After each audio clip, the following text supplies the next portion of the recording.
Family man web সিরিজের JK কে এখন গোটা ভারতবর্ষ চেনে।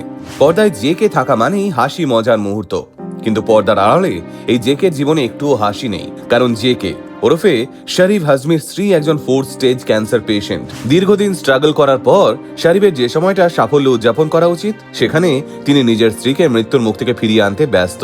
শরীফ নিজের স্ত্রীকে পাগলের মতো ভালোবাসেন। যখন শরীফের চারপাশে এই লাইমলাইট ছিল না, তখন স্ত্রী নাসরিনী ছিলেন শরীফের লড়াইয়ের ব্যাকবোন। একসময় নিজের গয়না বিক্রি করে স্বামীকে অভিনয়ের উৎসাহ দিয়েছিলেন নাসরিন।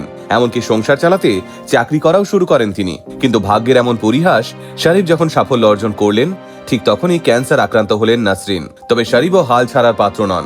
নিজের জীবন সঙ্গিনীকে মৃত্যুর মুখ থেকে ফেরাতে সমস্ত লড়াই করতে প্রস্তুত তিনি। আর ঠিক এখানেই জন্ম হয় এক রূপকথার মতো ভালোবাসার গল্পের। চলুন আজ সেই গল্পটাই জেনে নিই আমরা।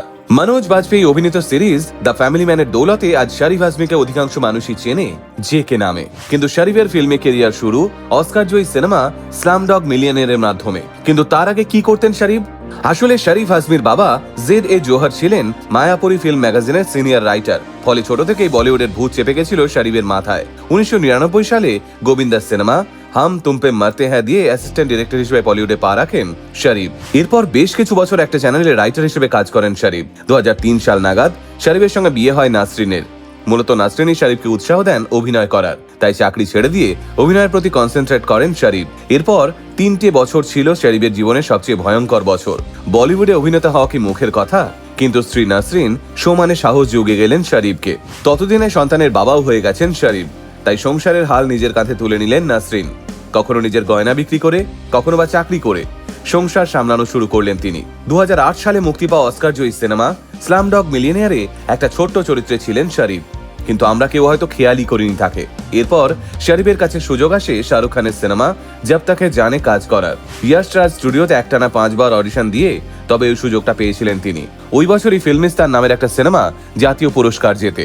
ওই সিনেমার মুখ্য চরিত্রে ছিলেন শরীফ হাজমি। কিন্তু জাতীয় পুরস্কারও ভাগ্য ফেরাতে পারে না শরীফের। কয়েকটা ফিল্মে ছোটখাটো চরিত্র আর কয়েকটা শর্ট ফিল্মে মুখ্য ভূমিকায় অভিনয়। এভাবেই আরো কয়েকটা বছর কাটাতে হয় শরীফকে। আচমকাই 2018 সালে শরীফের স্ত্রী নাসরিনের ওরাল ক্যান্সার ধরা পড়ে। আর আশ্চর্যজনকভাবে ওই বছরই শরীফের কাছে সুযোগ আসে দ্য ফ্যামিলি ম্যান ওয়েব সিরিজে অভিনয় করার। শুটিং সামলে, পরিবার সামলে সেই সময় নিজের স্ত্রী নাসরিনের পাশে ঢাল হয়ে দাঁড়িয়েছিলেন শরীফ। খোদ সৃষ্টিকর্তাও হয়তো বুঝেছিলেন যে শরীফের জীবনে পরবর্তী কটা বছর কি পরিমাণ ঝড়ঝাপটা আসতে চলেছে। তাই 2019 সালে ফ্যামিলি ম্যান যখন ব্লকবাস্টার হিট হলো, তারপর থেকে আর কর্মজীবনে কাজের অভাব হয়নি শরীফের। গত কয়েক বছর হৃতিক রোশন থেকে জন আব্রাহাম, ভিকি কৌশল থেকে সিদ্ধার্থ মালহোত্রা, বলিউডের একের পর এক সুপারস্টারের সঙ্গে কাজ করেছেন শরীফ। তবে এই সমস্ত সাফল্যের মাঝেও শরীফ শুধু নিজের জীবন সঙ্গিনীর সুস্থতা চেয়ে গেছেন। তাই যা আয় হয়েছে তার অধিকাংশই তিনি স্ত্রীর ট্রিটমেন্টের পিছনে খরচ করে চলেছেন।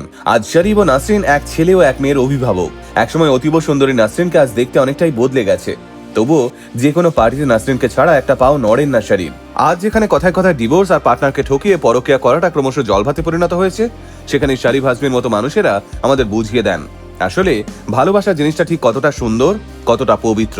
তাই এক কথায় এটা বলাই যায় যে পর্দার বাইরে জেকে ওরফে শরীফ হাজমি হচ্ছেন আসল ফ্যামিলি ম্যান। গোটা আলটিমেট মোটিভেশন টিমের তরফ থেকে আমরা শরীফ হাজমির স্ত্রী নাসরিনের দ্রুত আরোগ্য কামনা করি। আশা করব খুব তাড়াতাড়ি সুস্থ হয়ে উঠবেন তিনি।